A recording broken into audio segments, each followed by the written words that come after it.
अब बात एक ऐसी खबर की जो उत्तर प्रदेश में इस समय सबसे ज़्यादा चर्चा में है, भ्रष्टाचार को लेकर चर्चा में है, कार्रवाई को लेकर चर्चा में है। ये घटना बहुत चौंकाने वाली है क्योंकि वो सबसे बदनाम और भ्रष्ट अफसरों में गिने जाते हैं। बात अभिषेक प्रकाश की, जिनको मुख्यमंत्री योगी आदित्यनाथ ने भ्रष्टाचार के मामले में सस्पेंड कर दिया है। वो करोड़ों और अरबों में खेलने वाला अफसर था जिसकी कई सारी शिकायतें थी, वो हर बार बच निकलता था। लखनऊ के जिला अधिकारी के रूप में अभिषेक प्रकाश एक बदनुमा दाग बनकर ब्यूरोक्रेसी में उभरे, जहां उनके भ्रष्टाचार की आज भी चर्चा होती है कई सालों बाद। अभिषेक प्रकाश 2006 बैच के आईएएस अफसर हैं, लेकिन तब वो नागालैंड कैडर में थे। मैरिज बेस के आधार पर उनको 2011 में उत्तर प्रदेश में आने का मौका मिला, लेकिन जहां जहां पैर पड़े अभिषेक प्रकाश के, तहां उन्होंने भ्रष्टाचार की सारी सीमाएं तोड़ दी। भ्रष्टाचार के आगे की भी जितने गंदे काम हैं वो भी उनके नाम पर छींटे पड़ती रहीं। आज वो सस्पेंड हो गए, मुकदमा लिख गया और वो अंडरग्राउंड हैं, फरार हैं।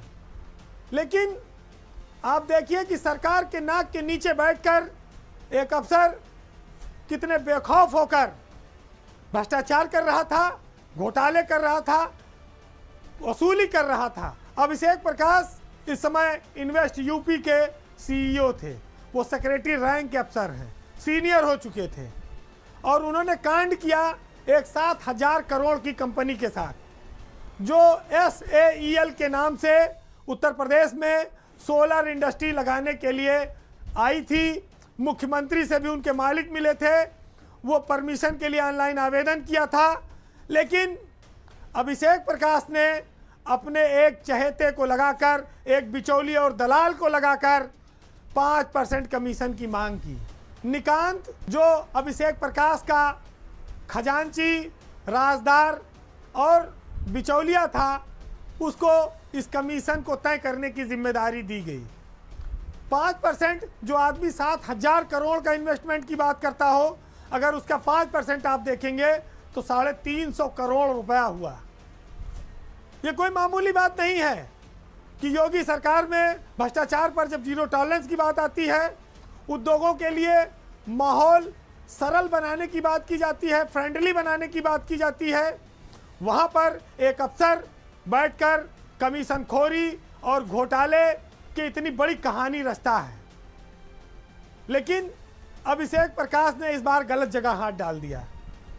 उद्योगपति ने इसकी शिकायत मुख्य सचिव और मुख्यमंत्री से की थी, जिसकी जांच के बाद उनके खिलाफ यह कार्रवाई हुई है। वैसे इस पूरे मामले की जांच बताया जाता है कि STF को लगाया गया था। STF ने अभिषेक प्रकाश के इस बिचौलिए निकांत जैन को गिरफ्तार किया है। जैन अपने आप में एक बहुत रहस्यमयी आदमी है। उसके पास 12 बड़ी कंपनियां हैं, बड़ी बड़ी लग्जरी गाड़ियां हैं, सैकड़ों करोड़ का वो मालिक है, कहने को ठेकेदारी करता है, लेकिन कई अफसरों का वो राजदार है। जांच में ये पाया गया कि सोलर फैक्ट्री लगाने के प्रस्ताव का मूल्यांकन समिति ने अनुमति दे दी थी, बैठक में स्वीकार हो गया था, लेकिन कमीशन न देने की वजह से जब कार्रवाई जारी किया अभिषेक प्रकाश ने, तो उन्होंने उस अनुमति को खारिज करके आवेदन में दोबारा मूल्यांकन करने के लिए कमेटी को फाइल भेज दी। यही उनकी संस्तुति उनके लिए फंदा बन गई, और ये फंदा आगे उनको इतना कसा जाएगा कि उनका नौकरी में रहना मुश्किल हो जाएगा। जांच में यह भी पाया गया कि अभिषेक प्रकाश ने ही जो कंपनी के प्रतिनिधि थे विश्वजीत दत्ता को निकांत जैन का नंबर दिया था, और ये कहा कि इस नंबर पर बात करा लीजिए, अगर प्रोजेक्ट पास कराना है तो इनसे मिल लीजिए। निकांत जैन ही अभिषेक प्रकाश का इन दिनों सबसे बड़ा दलाल था, उनकी काली कमाई का राजदार है। हालांकि निकांत के ऊपर वजीरगंज थाने में लखनऊ में पहले से 50 लाख की ठगी का एक मामला दर्ज है। ऐसे कई मुकदमे उसके ऊपर दर्ज हैं, मेरठ में भी। लेकिन अफसरों के बीच जो उसकी पकड़ थी, उसका रसूख और दबाव ये था कि पुलिस आज तक उस पर कार्रवाई नहीं कर पाई। आपको जानकर हैरानी होगी कि अभिषेक प्रकाश जैसे बदनाम अफसर हमेशा प्राइम पोस्टिंग कैसे पाते रहे, क्योंकि उनके कई आका हैं। और वो लखनऊ में एक होटल में, आपको याद होगा कि एक अग्निकांड हुआ था जिसमें कई लोग मरे थे। उस होटल में अभिषेक प्रकाश की बैठकी लगती थी, जहां पर शाम की दवाई का बिल आज भी कई लाख का बकाया है। लखनऊ में कई जमीनों पर कब्जे और सबसे बड़ा डिफेंस कॉरिडोर के मुआवजे में घोटाले के कई आरोप उनके रहते उन पर लगे, उनके एडीएम पर लगे, उनके कानूनगो तहसीलदार पर लगे। भटगांव में वो बदनाम रहे मुआवजा लूटने के मामले में, लेकिन उनको ऊपर वाले लोग बचाते रहे। अभिषेक प्रकाश लखीमपुर खीरी में जब तैनात रहे तो वहाँ भी कई सौ बीघा के फार्म हाउस को लेकर उन पर आरोप लगते रहे, उनका नाम इन चर्चाओं में आता रहा। जब वो पश्चिमांचल विद्युत निगम में एमडी थे तो वहाँ भी एक बार बताया जाता है कि उनकी कार एक एक्सीडेंट कर गई थी जिसमें कोई महिला बैठी थी, और फिर बाद में मामला थाने तक पहुंचा था। ये उत्तर प्रदेश की ब्यूरोक्रेसी पे एक बहुत बड़ा दाग है। अभिषेक प्रकाश के भ्रष्टाचार की कलई अब एक एक करके खुलेगी, क्योंकि एसटीएफ और इसमें विजिलेंस की जांच की भी मुख्यमंत्री ने आदेश कर दिए। ये और लोगों के लिए सबक है। अभी बहुत सारे लोग निकांत जैन के संपर्क में थे, उसके मोबाइल नंबर से कई सारी चीज़ें डिलीट की गई हैं, पुलिस उनको रिकवर कर रही है। बहुत सारी चीज़ें कागज मिगड़े हैं जिन पर और कई लोगों पर भी फंदा कसेगा, बचेंगे नहीं। लेकिन यही कहते हैं कि पाप का घड़ा एक न एक दिन भरता है। तुम लोगों को कीड़े मकोड़े की तरह रोंदते चलोगे, ये ज़्यादा दिन नहीं चलेगा।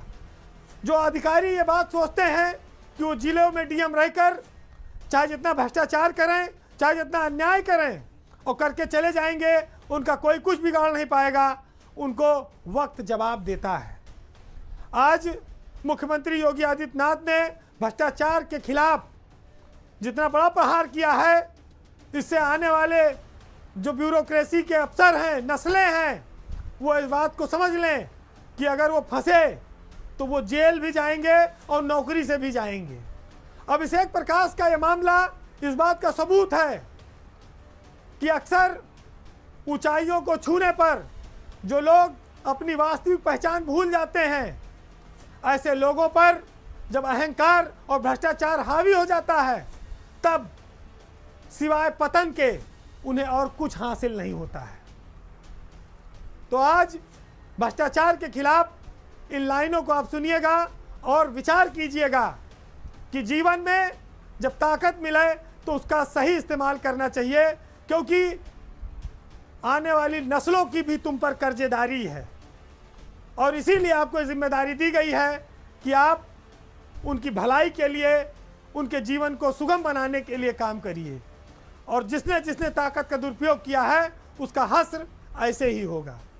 तो सुनिएगा कि बादशाहत तुम्हारी चाहे जितनी भी बड़ी हो, याद रखना वक्त को हर तख्तो-ताज गिराना आता है, और तुम्हारी हुकूमत सब यहीं धरी रह जाएगी।